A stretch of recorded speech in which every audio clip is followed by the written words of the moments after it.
আসসালামু আলাইকুম রহমতুল্লাহ নাহমাদুহু ওয়া নুসাল্লি আলা রাসূলিল কারীম আম্মা বাদ ফাআউযু বিল্লাহি মিনাশ শাইতানির রাজিম। রবের প্রতি শুকরিয়া, আলহামদুলিল্লাহ। নবীর প্রতি দরুদ। পৃথিবীতে পাঠিয়েছেন, এখানে আমাদের প্রয়োজনটা কি? আমাদের এই অস্তিত্বের উদ্দেশ্যটা কি? আল্লাহ এর উত্তরে বলেছেন সূরা মুলক অধ্যায় নম্বর 67 আয়াত নম্বর 2।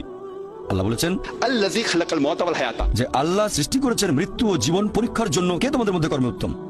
আলাইকুম আসসালাম। আপনাদের সকলকে স্বাগতম। আপনারা যে যেখান থেকে আজকের আমাদের এই ভিডিওটি দেখতে পাচ্ছেন, তো আমরা কথা বলছি আজকে জামালপুর জেলার বকশীগঞ্জ উপজেলার লাউ চাপড়ার পাহাড়ি অঞ্চল থেকে আমরা কথা বলতেছি।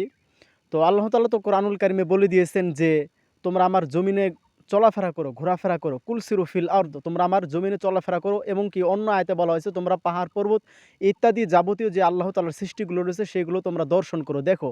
তার কারণ এই দেখার মাধ্যমে তুমি তোমার রবকে খুঁজে পাবে। তো সম্মানিত দর্শক ভাইরা, যেই কথাটা আজকে বলতে চাচ্ছিলাম সেটা হচ্ছে যে পাহাড়ে যখন আসলাম তখন আসলে দেখতে পেলাম বিশাল পাহাড়। আল্লাহ তাআলা এটাকে আসলে কিভাবে তৈরি করেছে, কিভাবে সৃষ্টি করেছে, তার পরবর্তীতে এত সুন্দর জায়গা যা বাস্তব চোখে দেখলেই আসলে একটা মনের মধ্যে ভালো লাগার সৌন্দর্য একটা কাজ করে। আসলে এখানে আসলাম, আলহামদুলিল্লাহ, অনেক অনেক অনেক সুন্দর, ভালো লাগলো। তো আমাদের সাথে আমাদের অনেক ভাই আসছে, তাদের যে অনুভূতিটা আসলে তাদের কেমন লাগলো এই পাহাড়ে এসে, আমরা অবশ্যই এটা তাদের কাছ থেকে জানতে চাইবো। তাদের কাছ থেকে আমরা জানবো। সর্বপ্রথমে আমরা জানবো ভাই মোহাম্মদ আব্দুর রহমান, যে আসলে আপনার কেমন লাগলো? আলহামদুলিল্লাহ, অনেক ভালো লাগলো। কেননা আল্লাহ রাব্বুল আলামিনের নিয়ামত শুকরিয়া আদায় করা ছাড়া কোনো জায়গা নাই।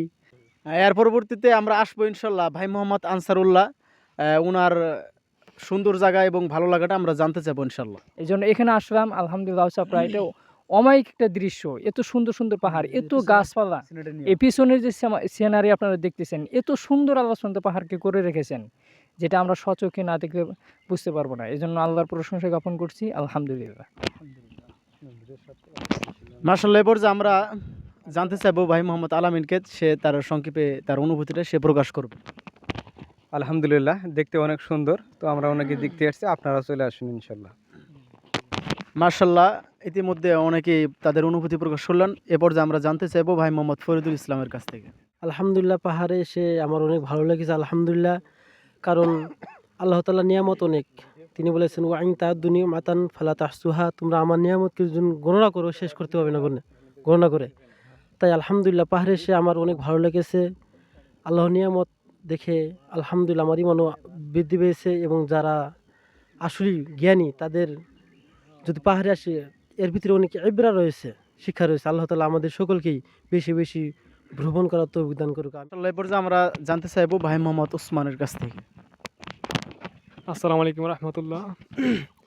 আসলে এই ঘোরাফেরাটা করা আমাদের জন্য সকলের উচিত, কারণ ঘোরাফেরা করলে আমাদের জীবনের যে একটা স্বাচ্ছন্দ্যকতা, অর্থাৎ আমাদের মনের ভিতরে যে একটা সুপ্ত সুখ থাকে সেটা বোঝা যায়, যে মনের একটা শান্তি সেটা আমরা খুঁজে পাবো।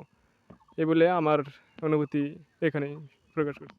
সকলের অনুভূতি শুনে আলহামদুলিল্লাহ অত্যন্ত পরিমাণ খুশি হলাম। আসলে আল্লাহ তাআলার যে সৃষ্টিগুলো রয়েছে এগুলো হচ্ছে মারাত্মক লেভেলের। তো আল্লাহ তাআলা আমাদেরকে এভাবে তার সৃষ্টি দেখে এবং কি তার প্রতি কৃতজ্ঞতা আদায় করার তৌফিক দান করুক। আমরা সকলে বলার চেষ্টা করি আল্লাহুম্মা আমিন। আসসালামু আলাইকুম রহমতুল্লাহ। বন্ধ করো।